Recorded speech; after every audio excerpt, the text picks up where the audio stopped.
डोसा ले लो, मसाला डोसा ले लो, चटपटा मसाला डोसा खा लो। हेलो बड्डे, हेलो। अबे पहले रुको, सुनाई नहीं देता क्या है? कब से कह रहा हूँ कि रुको रुको, लेकिन तुम अपनी धुन में चले आ रहे हो। माफ करना बाबूजी, सुन नहीं पाया। मेरा भी आप जैसा बेटा है, पढ़ लिख कर बेरोजगार है, 2 दिन से वो बीमार है।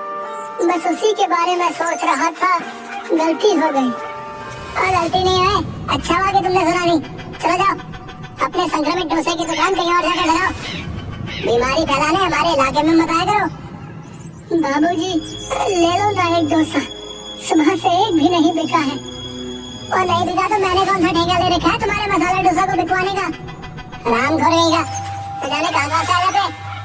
वही मदरसे पंडित ज्ञानचंद गुजर रहे थे, उन्होंने सेठी की बातें सुनी तो उन्हें बुरा लग गया। अब बेटे ऐसा नहीं कहते, ये तुम्हारे बाप की उम्र के हैं। और देखो पंडित है, ज्यादा तरफदारी मत करो, समझे? कहाँ लिखा है कि ज्यादा उम्र के लोग हरामखोर नहीं होते?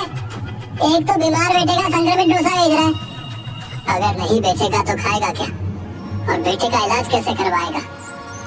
अरे इलाज कराने के पैसे नहीं है तो तुम लोग बच्चे क्यों पैदा करते हो? हैं?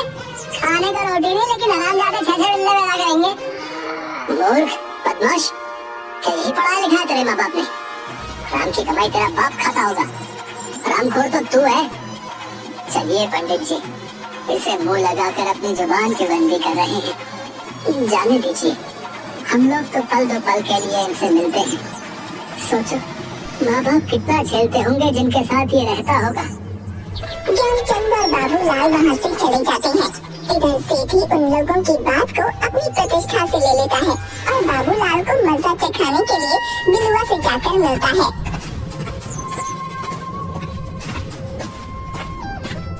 समझ गया ना क्या करना है?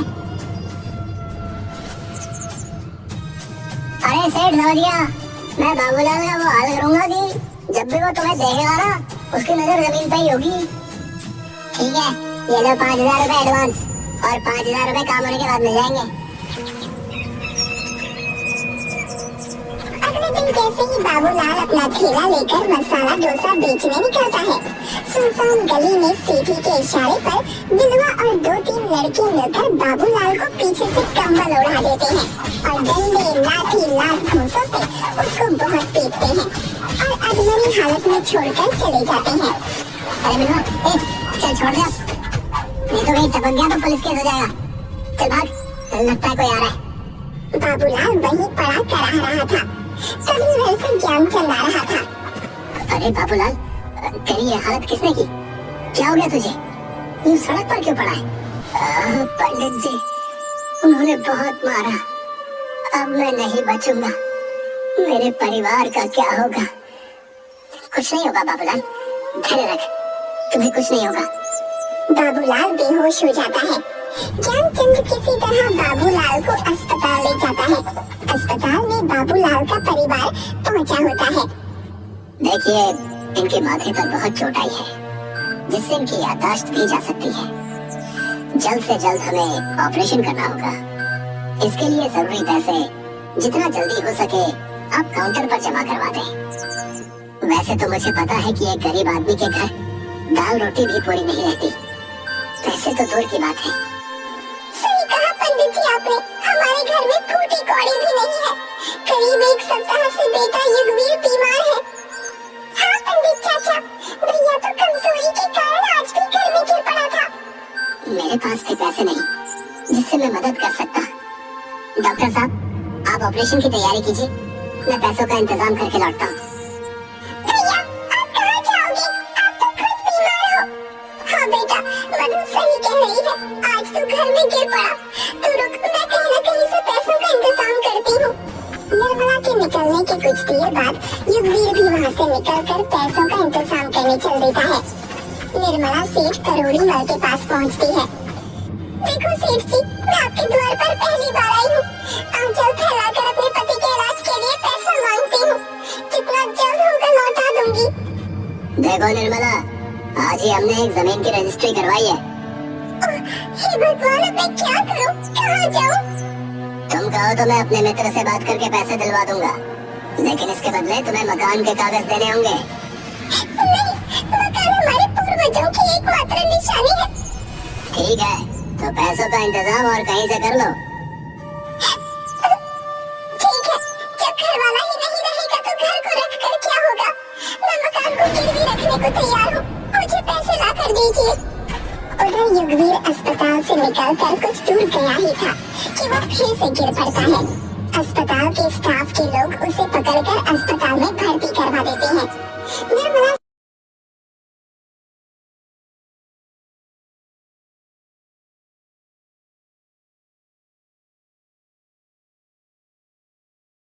वानी है। पंडित जी के जाने के बाद चोरी मधु, तुमने पंडित जी को चाय क्यों नहीं दी? माँ, एक भी चम्मच चीनी नहीं है घर में। ओह, हे भगवान, इतनी दरिद्रता किसी को न दिखाना कि घर में पंडित जी को एक कप चाय तक देना नसीब ना हो। तभी सेठ करोड़ीमल अपने लड़कों के साथ वहाँ आता है। चलो निर्मला, 1 महीने से ज्यादा हो गया, अब मैं बर्दाश्त नहीं कर सकता। निकलो घर से और चाबी लाओ घर की। घर की चाबी? और तुम्हें क्यों दूं? क्योंकि अब ये घर मेरा है। तुमने जो बाबूलाल के इलाज के लिए घर भेज दिया था, वो याद नहीं क्या है? ये देखो उसके कागज। अरे चलो भाइयों, अपने अपने काम पर लग जाओ। सारा सामान बाहर निकाल कर ताला लगाओ जल्दी। कमीने, तुझे कीड़े पड़ेंगे। गिरवी के नाम पर पूरा मकान लिखवा लिया। याद रख करोड़ीमल, ऊपर वाला सब देख रहा है। करोड़ीमल सारा सामान घर के बाहर फेंकवा कर घर में ताला लगा देता है।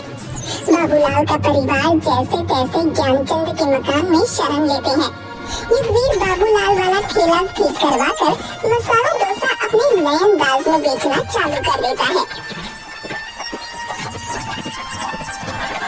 भैया आओ, भाभी आओ, चाचा के संग चाची आओ, मौसी और मौसा आओ, दुनिया का बेस्ट मसाला डोसा खाओ। दिन भर में मात्र 3 डोसे बिकते हैं। रात को लौटते समय युगवीर बरगद के पेड़ के नीचे ठेला लगाकर निराश मन से सोचता है, हे भगवान, अब क्या करूं? इतनी मेहनत के बाद मात्र 3 डोसे बिके। राशन वाले का कर्ज हो गया अलग से, बाप अपाहिज पड़ा है, बहन भी शादी लायक है, घर बार बिक चुके हैं। मैं हट्टा कट्टा होकर भी कुछ नहीं कर सकता, मुझे मर जाना चाहिए। इतने में युगवीर बांसी लगाने जा रहा था।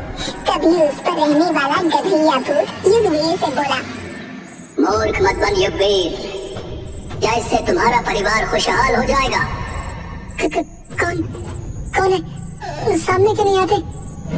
मैं हूँ गधैया भूत। इतनी जल्दी हार मान गए? सोचो, तुम्हारे पिताजी ने 20 साल से न जाने कितने दुख झेलकर तुम्हें पढ़ाया लिखाया।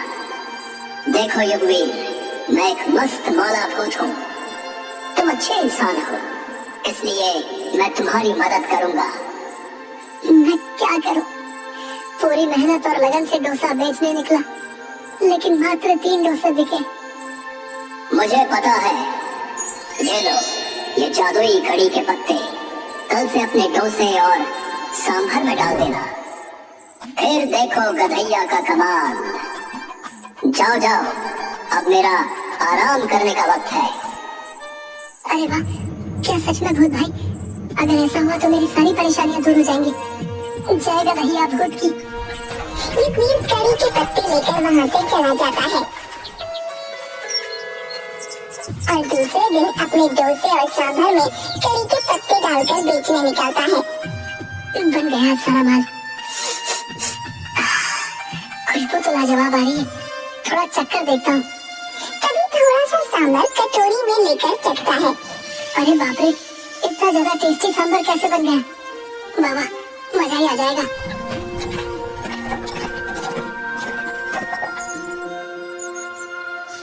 डोसा खा लो डोसा, कम पैसों में थोड़ा नहीं, बाजार में इसका जोड़ा नहीं।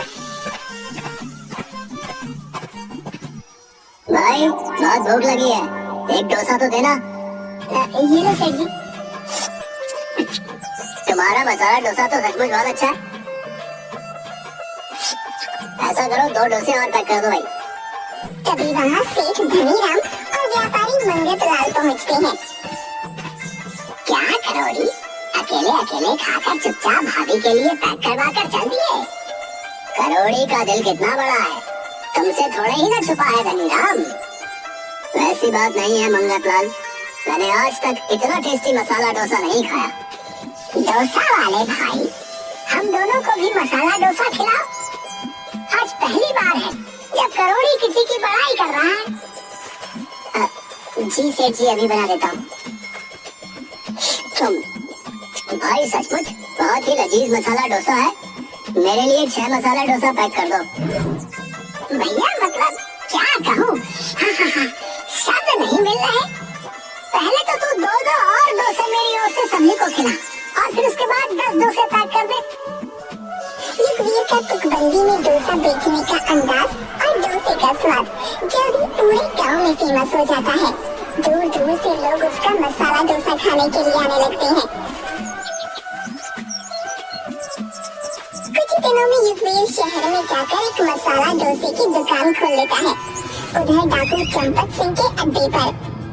जगीरा, हमारे सारे हथियार पुराने हो चुके हैं, घोड़े भी बूढ़े हो चुके हैं।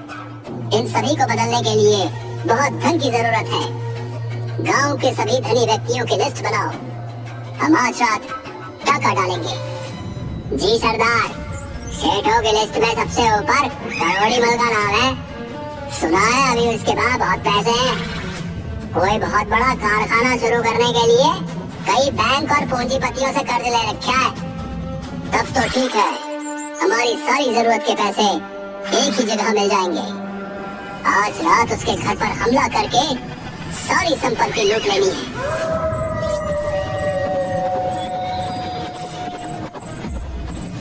रात में करोड़ी मल के घर पर। सरदार, मैं बर्बाद हो जाऊंगा, मत लूटो, ये सारे मेरे पैसे नहीं हैं। तुम्हें अगर हफ्ता चाहिए तो मैं खुद पहुंचा दूंगा। देखो सेठ, मुझे जितने पैसों की जरूरत है तू अपने से नहीं पहुंचा सकता, इसलिए हमें काम करने दे। जगीरा, एक एक ईंट तक ले लो। कल अगर पैसा घटा तो मुझसे नहीं कहना। उस्ताद, आप चिंता मत करो, एक चम्मच तक नहीं छूटेगी। लूट की खबर फैलते ही करोड़ी मल को कर्ज देने वाले उसकी सारी संपत्ति को नीलाम कर अपना कर्ज वसूल लेते हैं। युगवीर अपना घर भी उस नीलामी में दोगुने दाम पर खरीद लेता है। करोड़ी मल का पूरा परिवार पाई पाई को मोहताज हो जाता है। उधर शहर में एक दिन